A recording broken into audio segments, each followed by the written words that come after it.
Bonjour très chers amis internautes, bienvenue dans votre grande émission qui vous aimez beaucoup, la retraite chrétienne avec Yves Ipan, toast directeur des infos.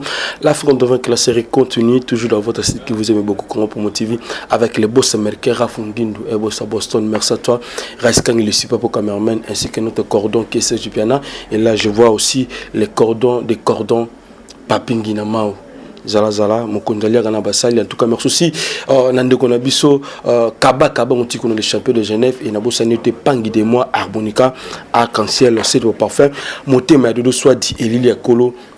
Et Liliane Zakomba, l'image de Dieu, nous aussi le président Claude Ndomba, si mon apoto Akala, frère Michonoka, l'aspect spirituel, et puis même on a un monde à ma bisque avec papa social, papa métro, Bandeko Belé, Jérémy Moukoulou, Batalabiso, Guillaume Tissoaka, Bandeko Maréchal, surveiller ça, Batalabiso, Roby Wemba, Disney Shop, Jean Moulumba, l'unité Santa de Bruxelles, en tout cas merci à tout. Là, je tiens à vous signaler que nous sommes déjà avec Maître Avatar, Togoito Lukaye. Tout soit Jean-Pierre Manzolo par rapport il y a affaire Guégué.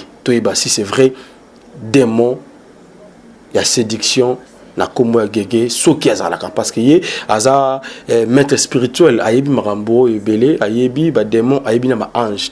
Tout si ça comme marambo parce que peuple dédié, bazaya ko bunga mamuke par rapport à likamango, ce qui peut torouiller ba vérité marambo de lelo. Merci na Chris Tembo et puis na Cédric Tanga Tota Labiso. Bonjour maître Jean-Pierre. Oui, bonjour, merci pour l'invitation. Moi alors est fatigué car pour la conférence ils allaient déjà lobby monastère côté na kola kisa babilo kwebelo et loba makate na miso bato neti banine loba makate to yeba déjà ta moi extrêmement que ça c'est bien bénéficier d'avance déjà thème à conférence ezali d'élimination. Alors kona na kati na ko ici impliqué ba 12 faces cachées ou batamina toujours dans l'obelaka mutazana 8 corps yambalo toko matisango na 12 corps puis alors comment même nzamba salaka likolo, comment même nzamba salaka mai, comment même nzamba salaka 12 mondes angéliques moto liboso to ange liboso nzamba salaka comme on est nani pe nzambe tata toyoka nzambe tata toko découvrir na conférence 3 jours pe nzambe mama oyo bango bato ba gendraka trinité oyo ba les alliés considérés comme père, fils et saint-esprit mais nzambe mama zali na ko c'est impliqué leur ba mystère wana pe alors comment alors ko aller contre la guerre na ba force du mal parce que via moto sur terre via les alliés via bitumba ceux qui ont bondi te oyebi bakeno esengeli ba bundisa. Alors David a lobi que non nzamba zali ko yekolisa misapinanga bitumba.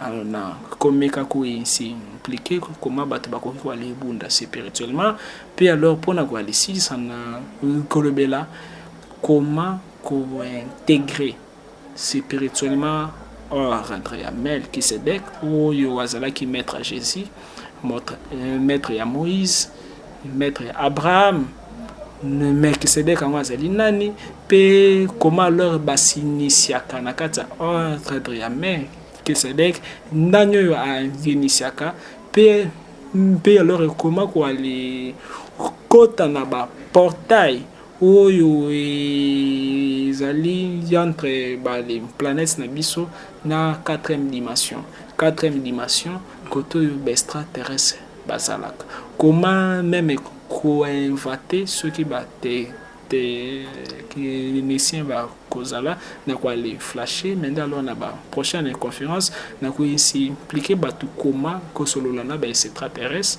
pour na ko aller pénétrer na 4e dimension na ba nouvelle invention comme il y a voiture ezanga carburant. Vous le savez, Nzambe a kolisaka mayele selon domaine ayo. Tu sais na lobaka soki nga nazalaka mécanicien.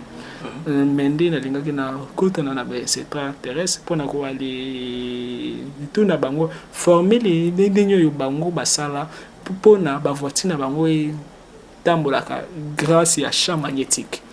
parce que chacun a biso azaka na champ magnétique moko énergie ezaka pembe na ye soki otie bic bobendi papier bendani ndiala ezali déjà force déjà oyo koki alors koalizala magasiner alors bango kuna alors bakolisa déjà connaissance wana alors dozomona mituka wana ngai nasaka ba voyage nasalisaka bato ba voyage astral bato misusu bakutanaka mpe alors na baextraterrestre mais souci na ngai ezali mingi les prochaines conférences salema na bauniversité mpona bano bazali koale tanga na badomaine na bango parce que soki ozali maçon nzambe akoale fandiselo mingi makambo ya maçon nga nazali exorciste nzambe afandiselanga mingi makambo ya bademo koali obundisa bango mais comme avatar moi généralité ezali mais ndi normalement ezali mpona kolega ngo moto na moto azali na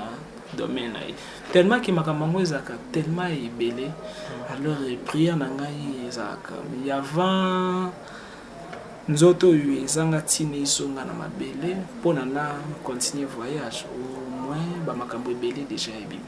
Voilà, tozonga mo moke na likambo lobaki ya voyage astral offert voyagera bato même oyo baza initié pa na yo te moto aye nini singaka boye na ye nanga offert voyage nga mpe na kei.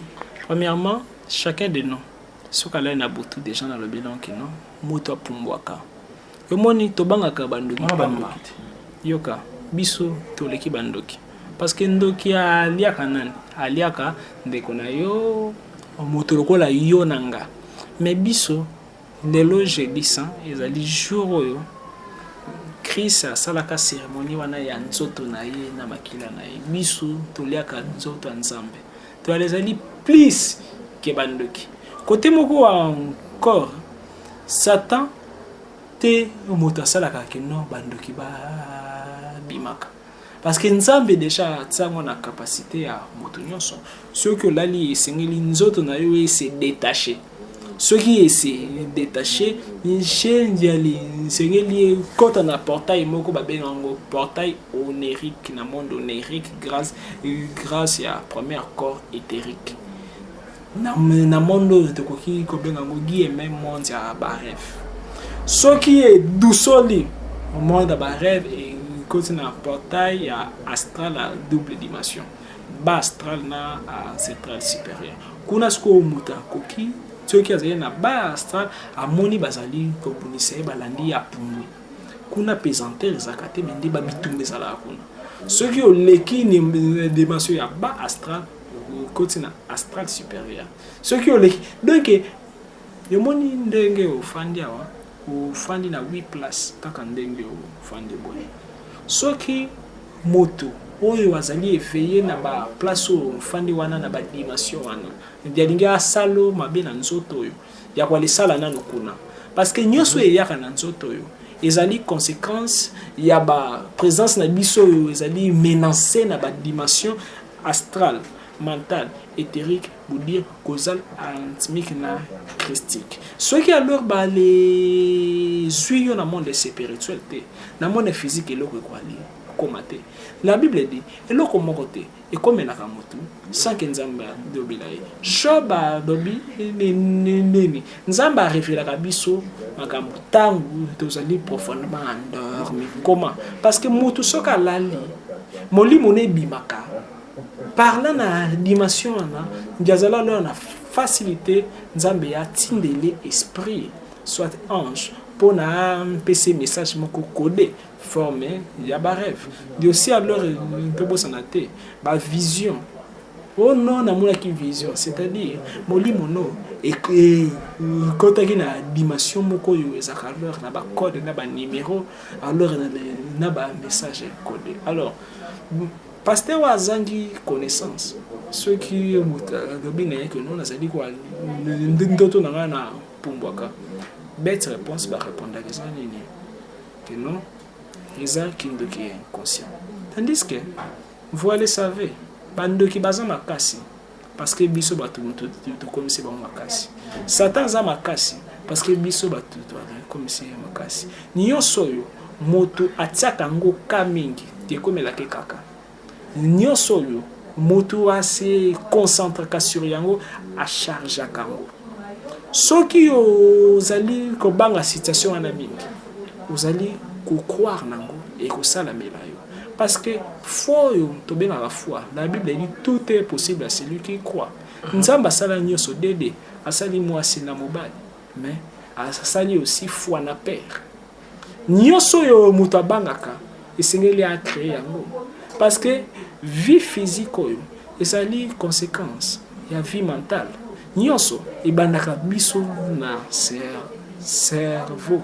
Parce que makanisi na yo ezali aussi dimension, 4e dimension, monde mental.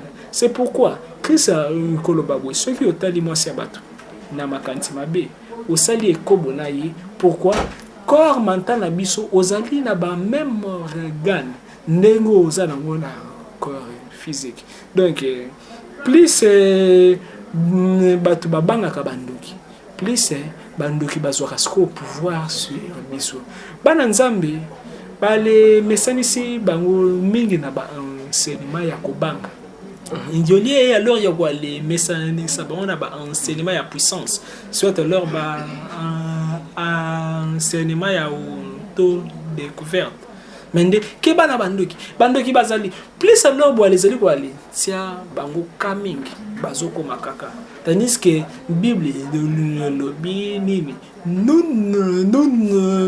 n'avons pas à lutter contre la chair. Indokazali mwana maternelle. Mais la Bible est le biboé. Parce que ndokaza mutonziringa. Mais de la Bible est le biboé. Nous avons à lutter contre les principautés, les esprits méchants répandus dans les lieux célestes. Ceux qui motaloge satanique, ya bangaka ndokite. Bongo biso yo to les ali 10 fois supérieur que bango parce que dans livre Daniel.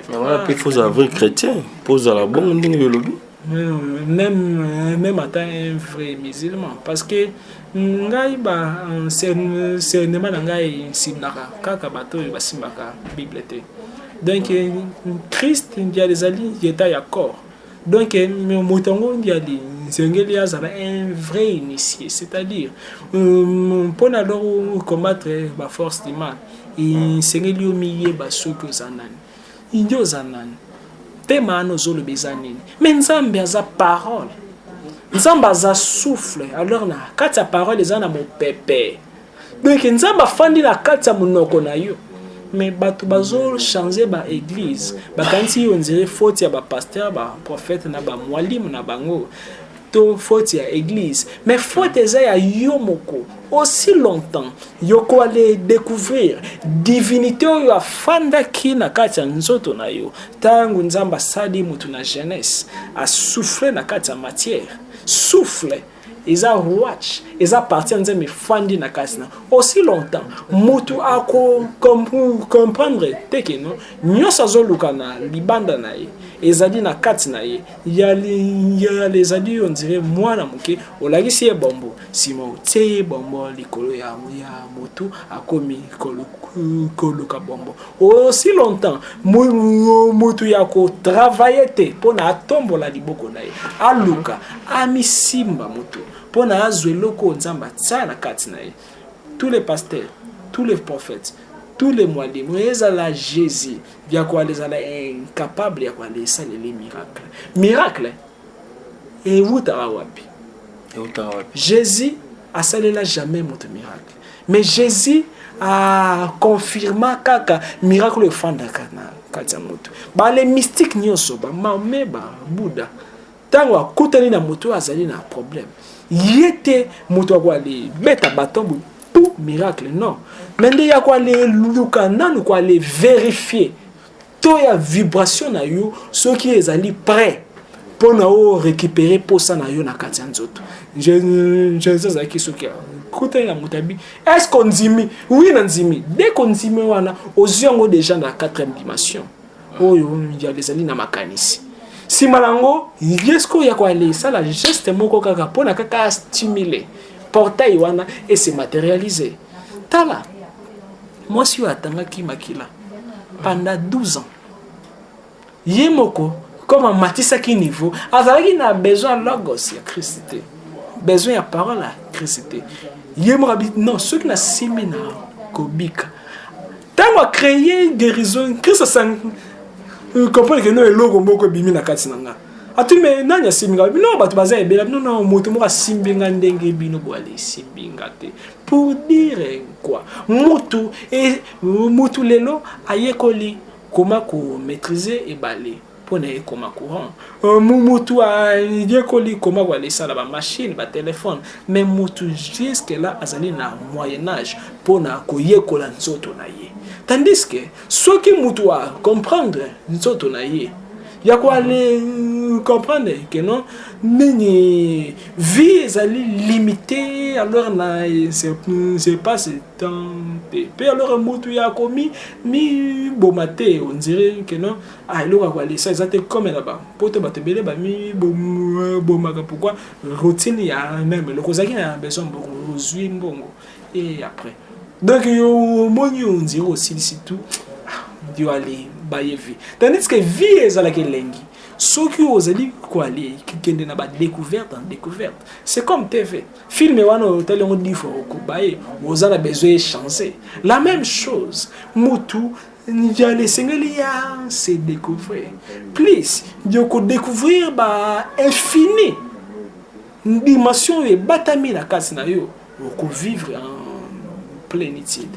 Voilà, merci maître Jean-Pierre Manzolo. Le côté qui biso vraiment tout le caillou, ils a par rapport il y a appel il y a bande benga qui biso na niveau à Londres, Paris, États-Unis, Canada, Jérôme Koulou benga qui biso ba Costa du ma couleur papa n'a pas dit les dieux mais benga biso en direct de Londres.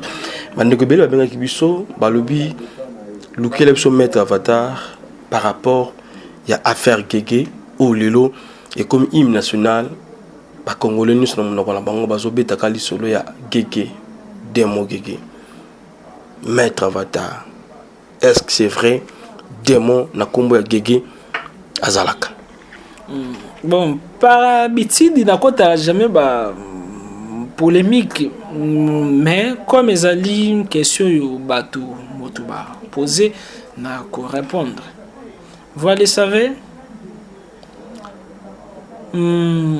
Bata Mukili. Jamais alors tala presque mingi biso batu mwindo. Donc naye barate ceux qui zali punition moko karma moko to vivaka. Ceux qui alors boale fandi na mabele bini nyoso bo fanda na mabele. Ceux qui moko komi wale fanda na mesa ya ko ale beaucoup atakiti wana mona alors ba fanda ba nyoso na mabele. Ya wana pe logo ezali ko bloquer biso. Donc balingi te que non moninga il faut dire peut-être bon alors pour alors quoi les ala naître. Vous allez savoir lokuta ceux qui mutazali ko kosa mbamba biasala kamwa ba erreur Guégué azala jamais démon ngai dans les alliés exorcistes pe nayebi angéologie nayebi démonologie nayebi ba démon nayebi ba ange nayebi ba monde na bango nayebi aussi comment leur ba bengana ka bango Guégué aza démon te mais nani aza démon Guégué te donc mutu a fondé là qui est makambo tellement il y a cosa qui mbango il y a les bimisi Guégué tandis que Guédé ndazali démon vaudou donc Guégué a tikala ko quoi donc Guédé ndazali Guédé ndé aza mais Guégué azala jamais démon mais dans na ko beta c'était na bieloko moko partout bazali kobosana il y a les alors dans loi moko boye batu bae barate ceux qui boye les ali quoi les fonder makambo soit borobi eloko moko boye oyo ezali yango te sur moto boale comme kolobelango mingi boko aller créer énergie grâce à maloba na bino énergie on a quoi les matisa ba chance à moto wana alors plus boale les quoi dit tonga moto ceux qui conscience na ye zali na calme ceux qui yé moko pe alors c'est paniquer nango te d'office à quoi aller créer tunnel d'énergie moko yo bateau babanda ki quoi aller tonga ye bazali quoi aller contribuer na élévation na ye parce que nzambe soka lingia tombola yo nzambe soka lingia tombola yo ya kwa les sale la jamais chemin à bonheur ya kwa les sale la jamais chemin à bonheur ya le bonheur to ya bien nzambe soki alingia matiso na honneur ya ko sale la déshonneur nzambe soki alaki yo richesse akwa le fulelo pauvreté nzambe soki alingia memo na likolo akozongiso na sima neti flèche la même chose bateau alors bazali quoi les propager information comme quelqu'un azali démonter na koki koloba que non inconsciemment bazali alors ko aller contribuer na l'élévation ya Moïse bien puis nga alors nazali ko regretter jamais comme on a basango bazali quoi les fingana na TV quand même supposons que non jazaki demo ce kazaki demo bino pasteur beaucoup aller sambusa moninga na bino la TV yoka il y a les allants leur babiloko mais sous c'est loba makana chambre mais comme ngai naza na nga pasteur te donc na koloba ki non gege asa démonté mais guédé ndé azali démon donc alors joli alors balé pasteur ba sambui sanaka bango nde balé bimiselaka bana na bango ba enseignement ya spiritualité ya makasi ngai dernièrement na celle qui pasteur moko prière. Pourquoi? Parce que ce que lali na butu ba finake kingo. Alors il y a les singles alors to aller comme na niveau yo kino bana nzambe ba le finaka bango susu ba kingo te bana nzambe ba le finaka bango susu na kingo te njoli ya polémique ya ko luka kwa le buka mninga ko aller fondele makam donc vraiment alors les groupes ya ba passer ba les fandi pour ne pas détruire master na bango mais royaume ezali divisé déjà quoi les coups y a jamais comme on a ba sango alors ba fandi pour na lo ba critiquer pape to alors ba les critiquer sango mususu wana ezali immaturité ya église pour na koloba que non ba les pasteur bazui ba église comme ba boutique na bango alors ya lingi moninga ça la faillite pour na alors azwa ba les marchandises tandis que maître avatar ya memi enseignement yo que non ba to ba kende susu ba église te maintenant alors ba idée kola comment alors ba ko aller prier na kati ba nzoto na bango voilà un peu le ko ezali voilà bande comme soupe quelque part bazolo ba ezali gege le sous-souté monsieur ba ba ezali Jésus na habité Jésus ils appellent un démon comme Jésus parce que ba Congo bazo changer ka ba kombo moni ndeko sonyo dandi balobaki il paraîtrait jamais à l'heure et beaucoup avant Saka. Yo moni ba débat misuso bato ba créaka peut-être ezali parce que chômage est ça. Ndielo ko peut-être temps quoi ça c'était bon tikalo tu sais na ba les pays pauvres. Momote mama beza makas.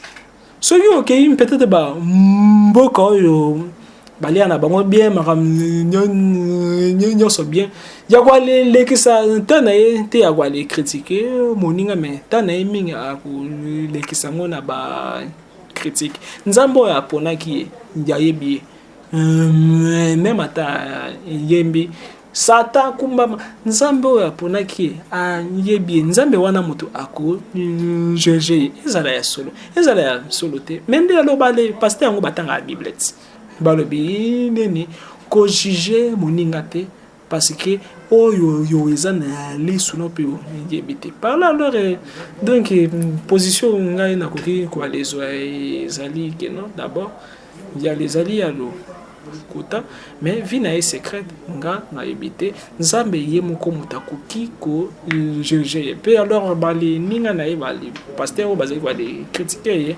bazali peut-être quoi de diminuer pe valeur na bango pour komona mikolo mala moko alors les sangani pona ba critiquer mbala moko peut-être bato bayeba qui était bako donc ça peut danger donc plus alors bois les ali wale ça motu kamakasi bois les ali wale comme c'est populaire sans que voilà tout à l'heure émission moko l'autre fois la fois passée ndeko na biso aloba ki araki mise mokili ayebi démon la gege très bien pourquoi alors ntsaka na bango ba de alors ba comédie za mingi ada yebi uta sala ba crime moko boy ba bina na kichasa ezali pe na komo ya démon mo belinda abi kutu makamelo be mi mo ebele et pona yo c'est vrai yomoni démon linda pas ça yomoni il y a les ali frapper yomoni musique za passe tant alors ya bundi moni que c'est zate alors ba comment na ba nene je suis papier na bic soit tabani ko raisonner témoignage na ngesengeli bandela côté sengeli na côté lombo we pour les bimsa mungwa asimbi biba komi koleka na ba église akomi koleka na ba internet que non azaki ndoki azaki boye mais tant alors mystique mo kalandi mais oyo na monde ya ba mystique ezarate mais même attendre alors dans un document les arrêter on voit les alliés une comédie donc il y a les alliés bah c'était guégué attirer jamais quoi les ala démon mais guédé coûte les alliés démon y a ba vaudou guédé y a ba vaudou ce qu'on bouton à kosi les kosi batonyoso parce que il fallait le bandé guédé mais ayoka qui bien te tant alors babane ou aller ça la réunion alors bi guégué un peu ça donc ça n'a pas de sens. C'est mis alors les gens qui débat par là alors les gens mon a kino bateau yambako yo balobaka bazarandoki mon a comment alors et que non bazala qui n'a pas bandoki te pourquoi alors baki mara débat surtout aussi na zali kwa les senga moi est clair c'est maman ya débat na Paul Adams Paul Adam, Roger Baka, oui, non, voilà, ça c'est bien. Alors, tu nous amènes une explication claire. Il y a des démons, il y a combien de sortes, il y a des démons, et il y a des anges. Il y a des démons pour comprendre. Depuis, il y a des combos, si c'est vrai, il y a des solo. Merci beaucoup. Yomoni, dans ces spiritualités, il y a des choses, soit tu y es, soit tu y es. C'est comme.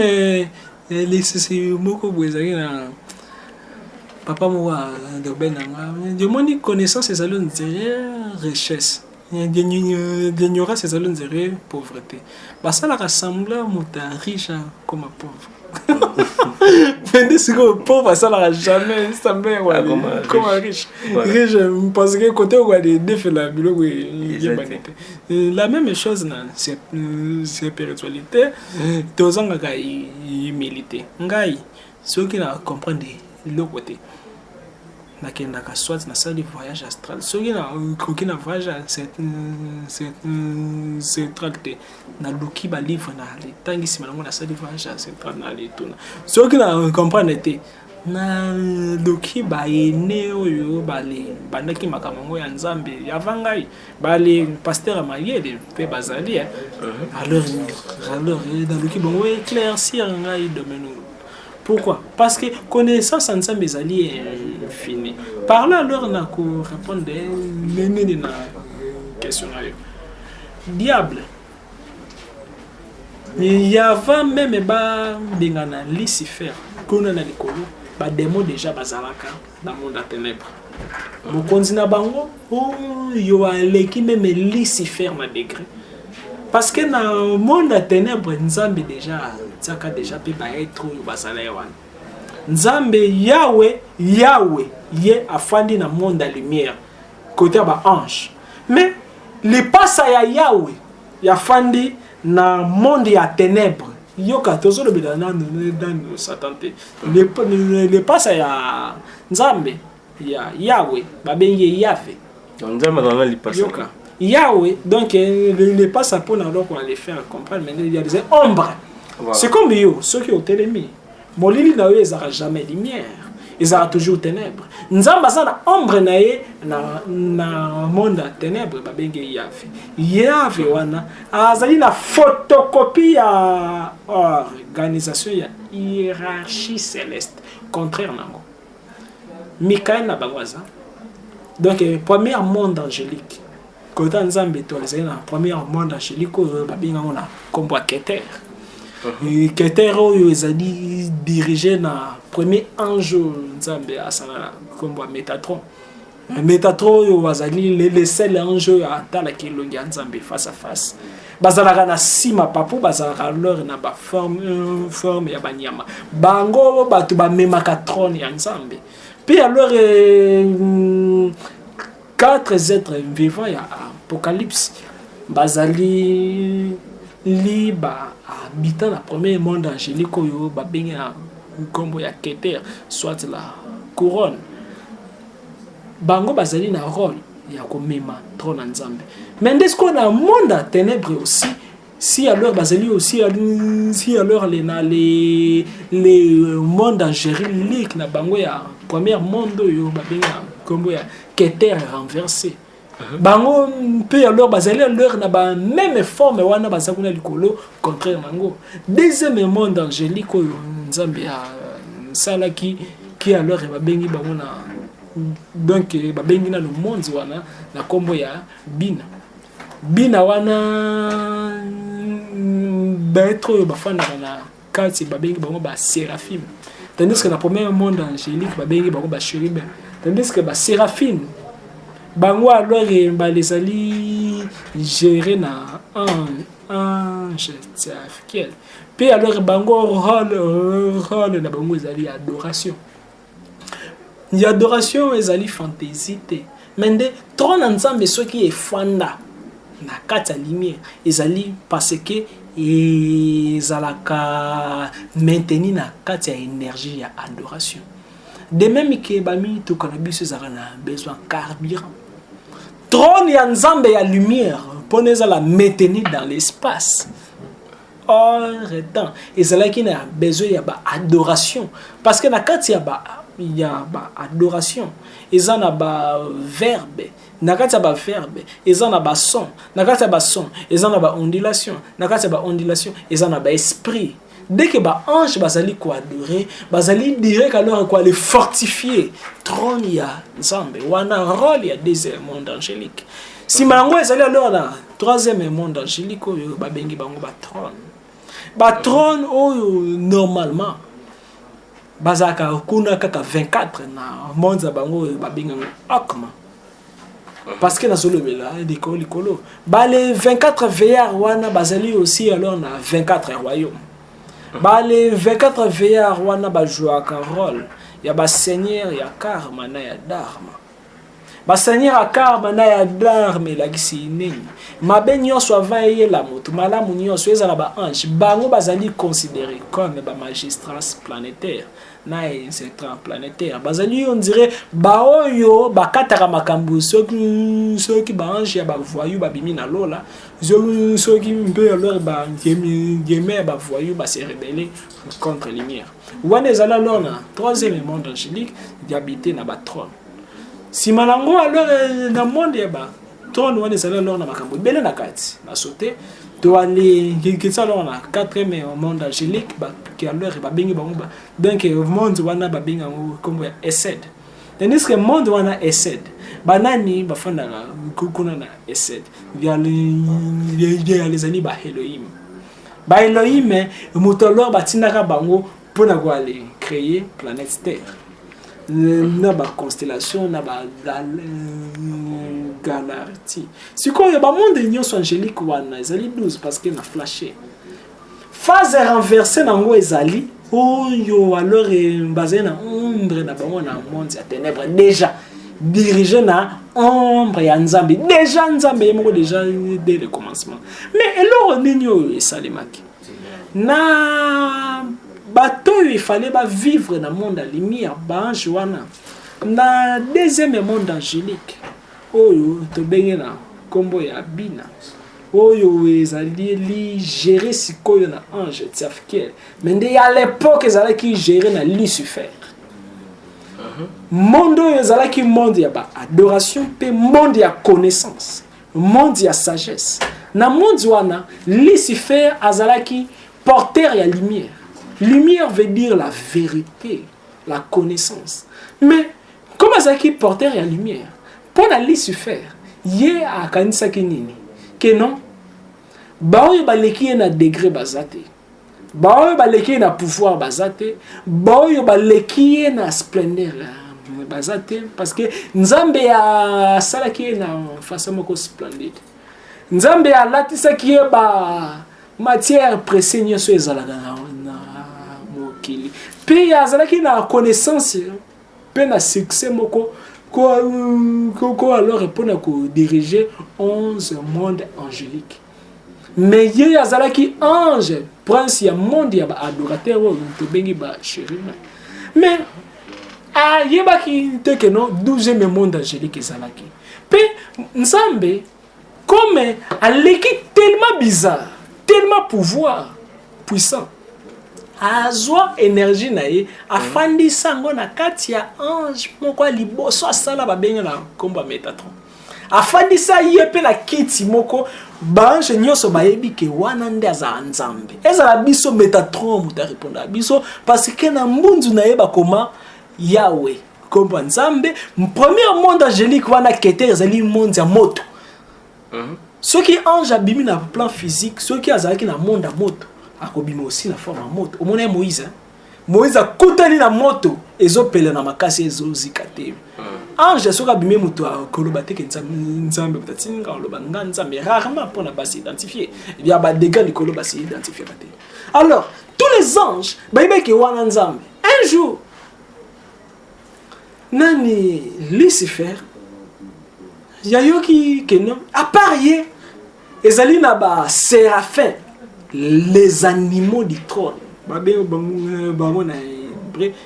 les séraphim banyama ya ngwende parce que bazaka ba forme banyama omoni na Apocalypse 4 quelque part balobi namoni mutu moko afandi na ngwende na ye mais pembeni na ye namoni 4 êtres vivants koto elongi ya mutu koto elongi ya aigle koto elongi ya ngombe koto elongi ya lion baza na sima papu de mapapu pona kobomba nzoto de mapapu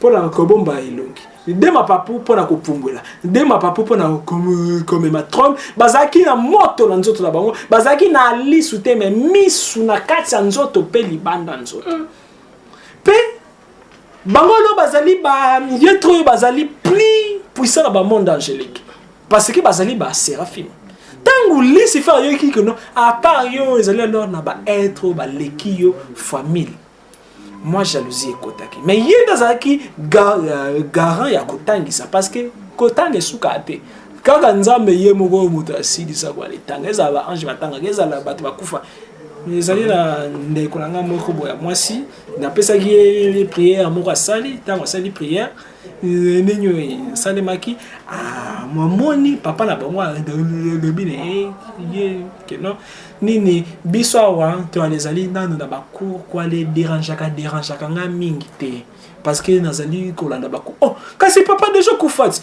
oui côté yo pe vie ezali wana nanu nakangi parenthèse tangu Lucifer à comprendre que non donc il les allait na bateau baleki ngai donc puis alors il me paraîtrait que non moto azakana trône ezali nzambe ye moko te mende nini Métatron oyo azali le sel ya monaka trône nzambe donc d'abord ebebisi motema na ye mende akomeli yango nanu rebelle. Un jour plein bimi kuna côté ya souverain ekiti pas ya Métatron ekiti na parole que non et sengeli nani nzambe afanda na kati ya mutu esengeli mutu wana na corps ya Christ illuminé na Jésus il adoré mais ya vana nu nzambe botama na mukili ya bimisa mwana na ye na mukili ndiele esengeli ya bongisa mwasi moko kuna likolo mwasi wana bakwale présenter bango déjà na monde spirituel na comme Séphir mais de temps wa koyala mukili bako benga ye Marie ni demoni bali pasteur bazanga connaissance ceux qui dans un qui musicien indi Séphir abi des sirène voilà les années manque connaissance nakangi alors allez Séphir parce que Séphir ndesco mumuta bota taba monde séphirotique wana do na ko de bela ngola conférence les zelanda nous kaka alors de na les fixer côté sikoyo moi si wana comme alors azalaki alors na beauté moko humaine neti mutu ya mukili nzambe azwi 12 étoiles alatisi na mutu couronne symbole ya 12 mondes angéliques nyoso la kabeli yo Lise Fabi c'est quoi ça nzamba tombé amoureux mais comment nzamba akoki ko alizwa bokonzi na biso nyoso allez mpesa ngo mwasi nzora ne mwasi wana zaki kaka mwasi ya mukili te mwasi wana azalaki la mère divine na kolobela ngo alors na conférence moi si on a zalaki partie à divinité en Nzambe pe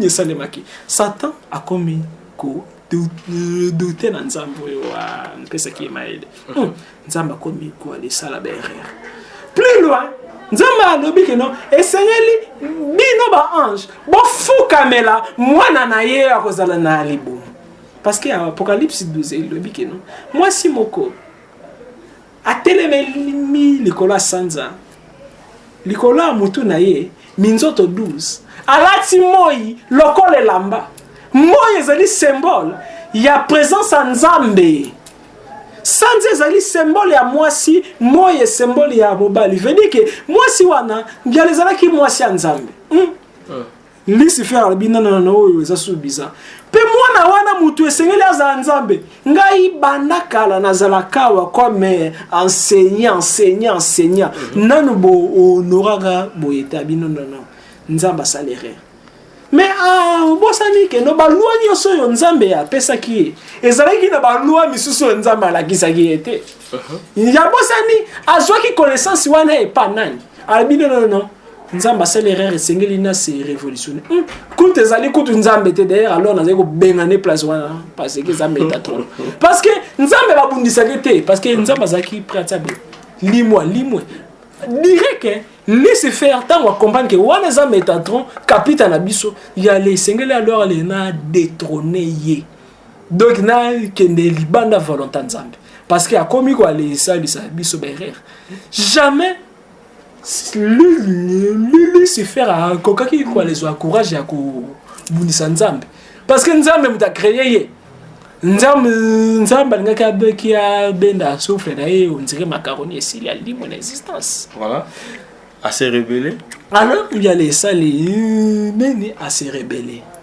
il y a se rebeller à créer escorte na ye ya ba rebelle tant alors ba les sali rébellion comme azaki na impact ye ba ki kolo bazaki na éloquence azaki groupe belé mais pour na ye akanisa ki bazaki belé alobi tokei tolongola Métatron siko devant trop na Métatron ezali na chérubin mo bafanda wana pe babenge Michael Gabriel Raphaël alors bazaka 7 bazali li alors bien organisé bazali alors bataillon tant alors il y a se rebeller azwaki na ba ange démon ya ba dimo dans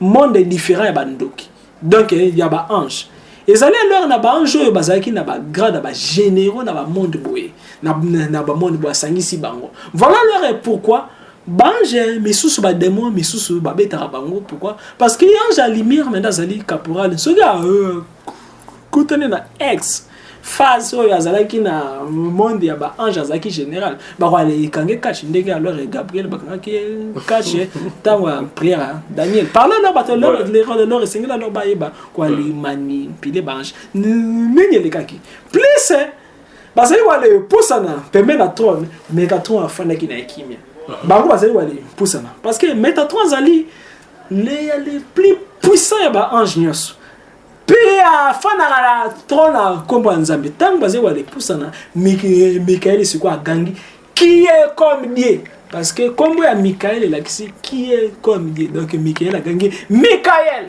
parce que comme ange nyos zali adoration vers Nzambe tant wa gangi bonga bimisi épée guerre et s'éclater mais comme bazali bango na bango bana Nzambe nda papa donc bana na bana bazobunda mutu oyo akufaki azalaki te parce que sele nzambe moto akoki kolongola ange moko to démon moko na vie nzambe asalaki yango na nko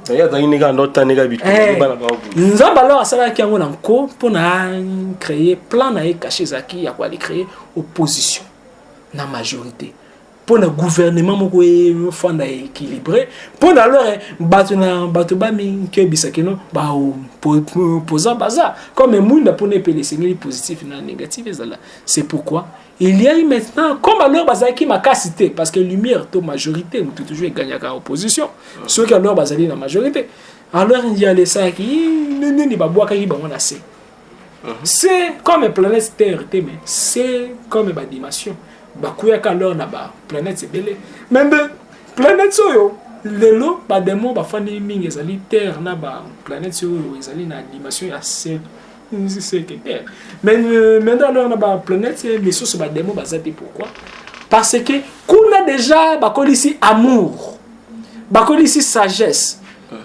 bakolisi lumière na kati na bango parce que motema mabe yango na déjà na nos premières démons plus batu bazali na motema mabe même ata ya muke soki muninga na res ya bongi bongo biso to yaki kaka kwa le tika batu dira qu'ils ont déjà ba démon déjà toi les déjà ko amagazine alors elle na ba planète c'est misusu et déjà alors elle ba les dépasser déjà dimension par là voilà leur pourquoi les lots toi les ali ko les bunda na ba démon mais ba les meilleurs démons ils ali na ba défaut na biso moko. Derrière chaque défaut, c'est caché un démon. Derrière chaque démon, et ils allaient quoi les cacher peut comporter mamoko. Avant nous y a ko bundisa ba démon bazali libanda na biso. Et c'est ngeli toye kola l'amour. Toye kola ya quoi les désintégrer ba défaut na biso. Voilà un peu moins soit que moins rapide pour la coloba. Mais il y a les années si j'ai confiance. Voilà donc nangai autant il quelques-uns quelques démons. Ou pour que tout ça n'aille mettre Jean-Pierre Manzolo. Lucifer, Satan, Lucifer, Bézéboul, Azali, dirigé 6666 légions, légions, Mokazali, peuplé na 3333 individus, démons. Toi, les alliés na Léviathan, ou Baboaka qui est na Maï, ou Azali, dirigé. Parmi 14 continents, ils ont dirigé 7 continents, à Zoua, à Sirène, mais sous à posséder Bango, à côté ça, Bango, démon, nous autres pour mais cette dimension, mais sous à posséder Bango. Toi, les alliés, na Lucifer, Azali, ministre, na banque. Donc banque principale côté c'est à mai côté Lucifer à bombaka ba chance na biso côté à Kunda Kango tu as les alors na posante ya Lucifer ou ba benga kombo ya l'élite dia les alliés aussi moko ya basinaye mais de ba yokana raté na deuxième mois sinaye ba benga na comme Naïma. Donc il y a les alliés vraiment hors organisation. L'élite azali maman ya ba femme na ba mari de nuit. Naïma azali maman ya basio ba so parazemi. Tu as les alliés aussi alors na Moloch ou yo a bombaka bana mike. Tu as les alliés aussi alors na Python ou yo a côté ça là-bas enseignement ya mabe na ba église. Toi les alliés alors na ba tant de démons kaka ndenge biso bato to za rebelle kaka ndeki pe ba démons pe bazali organiser la sirène pour dessus ça alors ba sirène wana zali kuru mwali mbimba parce que ba sirène ya nzambe baza ba sirène est possédée pe ya satan baza sirène zali onzo lobi muluba tandis que ba mikolo ezali belé ba ondine ba neyid ba donc ba zalo lo ba forme belé na ba famille belé ba kufaka grâce ya dag to tame oyo ezali chargé mais nde ba vivaka na ba tamoko lumière tandis que biso tozali que vivre na chronos temps lumière ezali temps nini ezali banda ba 2000 ans bango peut-être deux ezali on dirait 2000 donc il y a des alors ba tant que élastique oyo bango ba vivaka. Voilà, merci maître Jean-Pierre Manzolo. Donc alors tout le souka et liloba na bandeko o ba la biso surtout na ba chrétien et na ba musulman ndongo lobaki olinga kozala pena bango kosola pena bango liloba pona bango pona faire gege. Donc fini l'affaire gege bino bato bozo kanisa mabe babi ne juger point même bibli et lobi yango tutika nde nzambe a juger soki mosene nzambe a tengami azape mutu lokola yo bozwaka bango te lokola banjelu bazape ka bato soka sali mabe soki peza malamu te bino bana nzambe botika nzambe na juger oleke biso bato to juger. Voilà. Premièrement na conseiller bato keno tokomi na époque verso époque oyo ebimaka na ba prophétie lointaine ntango asuka bana nzambe bako connaître nzambe en esprit et en vérité. Tokomi époque oyo esengeli ba église ya ba brique kangama. Tokomi na époque oyo ba religion nyonso esengeli ekufa. Tokomi na époque oyo bato esengeli ba comprendre véritable religion intérieure. Ba religion physique ya les ali na politique moko ya ko bombela bato ba vérité. Ya ba falsification. Coran est à la falsifier. Bagage est à la falsifier. Bible est à la falsifier. Mais esprit à monter à la jamais falsifier. Alors, de comme il y a beaucoup de sengeli batu ba tanga ka Bible na esprit na bango. Ba solo la kana nzambe na esprit na bango. La compréhension na bango. Non, compréhension ko tout est alali na butu. Azadi ko zoba enseignement. Afandi na zamba azali ko yoka ba matiti. Alors nga na memi ba enseignement soki moto vraiment atie moto na se alandi yango très bien ya ko comprendre a comprendre a ko sala a ko yoko a ko yoka nazali nga ngote bato alors bazali de bien la mission yo ya donc na ordre ya mele qui se dit tu as les alliés plus de 20 000 dans le monde.